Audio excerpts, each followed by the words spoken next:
નમસ્કાર વિદ્યાર્થી મિત્રો, ખૂબ જ અગત્ય અને મોસ્ટ આઈએમપી પ્રમેય સમપ્રમાણતાનો મૂળભૂત નિયમ લખો અને સાબિત કરો, અથવા તો બીજા શબ્દોમાં આને કહેવાય થેલ્સનો નિયમ લખો અને સાબિત કરો.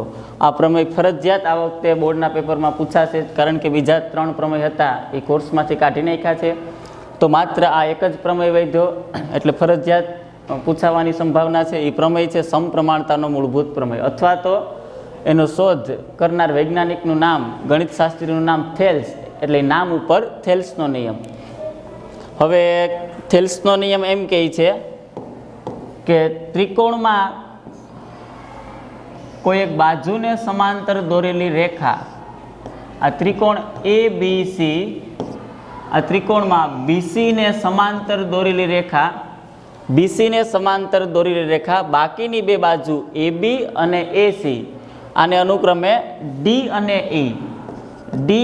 E આવા બીજા બે બિંદુમાં છેદે, D અને E બે બિંદુમાં છેદે, તો આ રેખા વડે કપાતા રેખાખંડ ADDB અને AEAC આ બે બાજુઓનું સમપ્રમાણમાં વિભાજન કરે છે. સમપ્રમાણમાં એટલે કે સમગુણોત્તર, ગુણોત્તર સરખો હોય. હવે લખો અને સાબિત કરો એવું કહે તો મારે સ્ટેટમેન્ટ આખું ગુજરાતીમાં જે આપેલું છે ટેક્સ્ટ બુકમાં એ બેઠે બેઠું લખવું પડે. એ કેવું સ્ટેટમેન્ટ? તો કે ત્રિકોણની કોઈ એક બાજુને દોરેલી સમાંતર દોરેલી રેખા બાકીની બે બાજુઓને ભિન્ન બિંદુમાં છેદે, તો આ રેખા વડે કપાતા રેખાખંડ આ બે બાજુઓનું સમપ્રમાણમાં વિભાજન કરે. આવું ગુજરાતીનું વાક્ય સ્ટેટમેન્ટ લખવું પડે. હવે પ્રમેયના મુખ્ય 3 અંગો પક્ષ, સાધ્ય અને સાબિતી. ક્યાં મુખ્ય 3 અંગો? પક્ષ, સાધ્ય અને સાબિતી. રચનાના મુખ્ય 4 અંગો પક્ષ, કૃત્ય, રચના અને રચનાના મુદ્દા.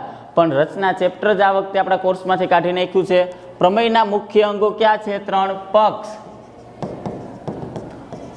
સાધ્ય અને સાબિતી. હવે ખાસ ધ્યાન દો, પક્ષ એટલે જે આપેલી વસ્તુ હોય એને પક્ષ કહેવાય. કઈ વસ્તુ આપેલી છે? રકમ આપેલી છે. શું આપેલું છે? ત્રિકોણ ABC માં આ BC સમાંતર DE, BC સમાંતર DE બે રેખા કેવી આપેલી છે? સમાંતર. અને DA AB પર તથા DA AB પર અને E એ AC પર આવેલું છે. જે આપેલું છે એને પક્ષ કહેવાય. પક્ષમાં મારે આવું વાક્ય લખવું પડશે: આ DE છે એ BC ને સમાંતર છે, D બિંદુ AB પર આવેલું છે, E બિંદુ AC પર આવેલું છે. સાધ્ય કયું પરિણામ મારે સાબિત કરવાનું છે? તો કે રેખા વડે કપાતા રેખાખંડ ક્યાં નાના નાના ટુકડા કપાય છે? એક AD અને DB, આનો ગુણોત્તર AD અને DB આનો ગુણોત્તર છે એટલો જ AE ના છેદમાં EC, AE ના છેદમાં EC. આ ગુણોત્તર કેવો હોય? સરખો હોય. આવું પરિણામ મારે સાબિત કરવાનું છે. ગુણોત્તર કેવો થાય? સરખો. હવે સાબિતીમાં મારે પક્ષ બેઠે બેઠું લખી નાખવાનો હોય. આ પક્ષ છે અહીંથી ઉપાડીને પાછો કોપી પેસ્ટ કરી દેવાનો. પક્ષ એવી રીતે નથી લખવાનું, પક્ષ આખો અહીંથી ઉપાડીને લખવાનું. જે રકમ આપેલી છે એ લખવાની. હવે જો રચનાના મુદ્દા લખવું એવી રીતે મારે પ્રમેયમાં વેધ દોરવાના છે. આ DEN અને DM બે વેધ દોર્યા. ઉપરના ત્રિકોણના ક્ષેત્રફળ હું મેળવીશ, એના માટે મારે બે વેધની જરૂર પડશે. ત્રિકોણનું ક્ષેત્રફળ 1/2 પાયો ગુણ્યા વેધ. આ સૂત્ર મુજબ આખો પ્રમેય આપણે સાબિત કરવાનો છે. આના પછી નીચેના બે રેખાખંડ દોર્યા, EC, DC અને BE. તો એ જે મેં વેધ દોર્યા એ મારે સાબિતીમાં લખવા પડશે. ક્યાં વેધ છે? તો કે EN લંબ AB. EN આ ઊંધો T શેની નિશાની છે? લંબની નિશાની છે. EN લંબ AB તથા બીજો વેધ DM લંબ AC, DM લંબ AC થાય તેવા વેધ દોરો. તો આપણે આ વેધ દોર્યા. એના સિવાયના બીજા બે રેખાખંડ ક્યાં દોર્યા? નીચેના DC અને BE રેખાખંડ દોરો. તો એ લખવું પડશે DC તથા BE રેખાખંડ દોરો. આ રેખાખંડ દોર્યા પછી હવે ત્રિકોણનું ક્ષેત્રફળ 1/2 પાયો ગુણ્યા વેધ મુજબ. ધ્યાન દેજો, ત્રિકોણનું ક્ષેત્રફળ 1/2 પાયો ગુણ્યા વેધ. આ મુજબ ઉપરનો ત્રિકોણ ADE નું ક્ષેત્રફળ 1/2. જો પાયો AD અને વેધ EN, પાયો AD તથા વેધ EN આ પરિણામ નંબર 1. હવે એના છેદમાં ડાયરેક્ટ હું અહીં લખી નાખું, બાકી અલગ અલગ લખવાના. સમીકરણ 1 અને 2 બેયનો ગુણોત્તર લેવાનો. નીચેનો ત્રિકોણ કયો ત્રિકોણ છે? EDB અથવા DEB. DEB નું ક્ષેત્રફળ બરાબર 1/2 પાયો DB અને વેધ. જો આ ગુરુકોણ ત્રિકોણ છે એનો વેધ બહારની સાઈડ મળે, ગુરુકોણ ત્રિકોણનો વેધ બહારની સાઈડ મળે, એના માટે વેધ EN. અત્યારે ડાયરેક્ટ સમીકરણ 1 અને 2 બેયનો ગુણોત્તર લાવ તો EN વેધ કટ થાય, 1/2 1/2 કટ થાય. તો આના પછીનું પરિણામ કેવું આવ્યું? 1/2 1/2 કટ થયા પછી ધ્યાન દેજો, આના પછીનું પરિણામ કેવું આવ્યું? આ બાજુ ADE, આ બાજુ DEB અને શું વધ્યું છે? AD ના છેદમાં DB. AD ના છેદમાં DB. ખૂબ જ અગત્યનું પરિણામ નંબર 1. આની ક્યાંક જરૂર પડશે, ક્યાં જરૂર પડશે હમણાં કહું. એક બાજુનું સાધ્યમાં જો AD ના છેદમાં DB, AD ના છેદમાં DB, ડાબી બાજુનું પરિણામ આવી ગયું.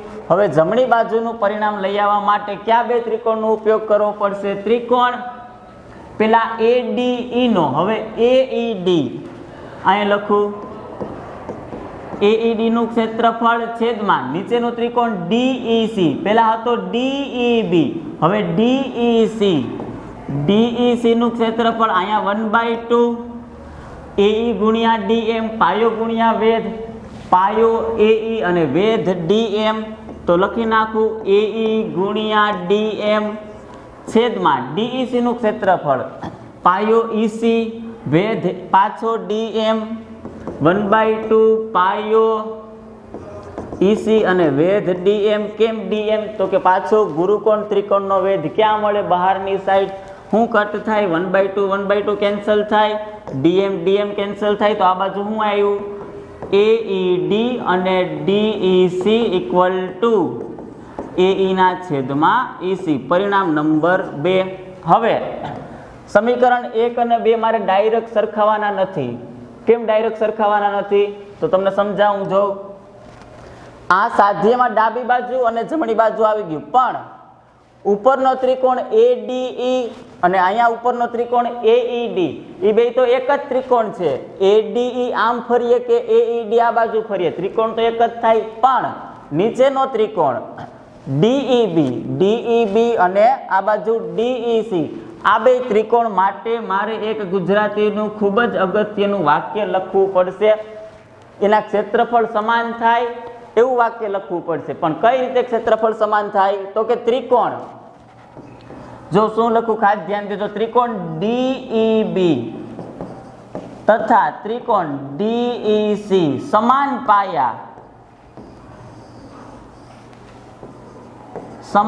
પાયા, બેમાં એક જ પાયો લાગે DE પર, તથા બે સમાંતર બાજુ DE સમાંતર BC,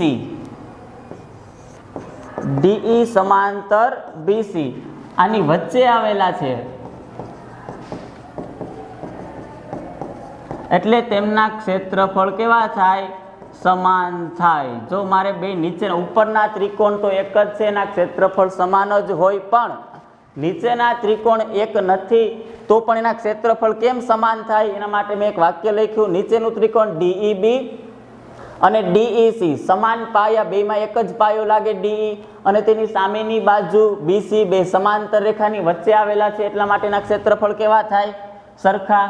તો પછી લખવાનું સમીકરણ 1 અને 2 સરખાવતા AD ના છેદમાં DB અને આ બાજુ AE ના છેદમાં EC. કરો પેટીમાં પેક અને લખો કે જે સાબિત થાય છે, આ થેલ્સનો પ્રમેય અત્યારે સાબિત થઈ ગયો.